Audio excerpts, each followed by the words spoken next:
IR 14388. Type of IR po is housekeeping. Very unorganized po yung remarks.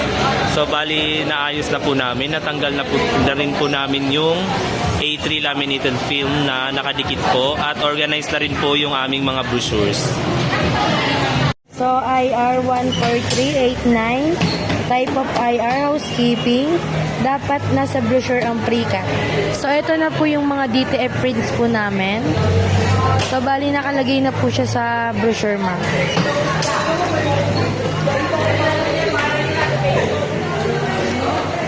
Bali po, ongoing po yung iba, ma'am.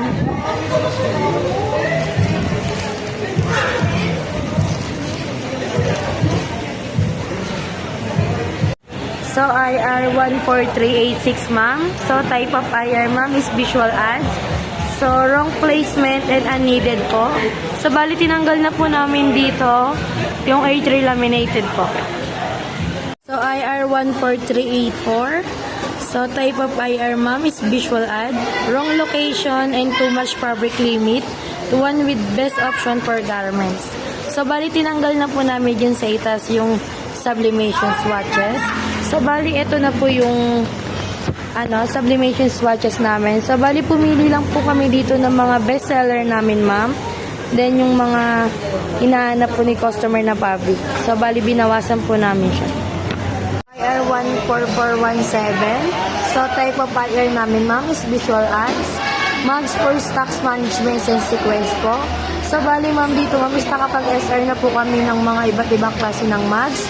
Then, yung sa display, ma'am, is waiting po kami sa paggagayahan, ma'am. IR 14390, type of IR, ma'am, is visual ad. Buy 3 for 1,000, no stock at the back. So, bali, ma'am, pinalitan na po namin yung signage ng 3 for 1,000.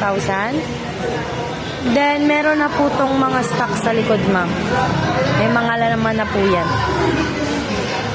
IR 1416, so type of IR is documents.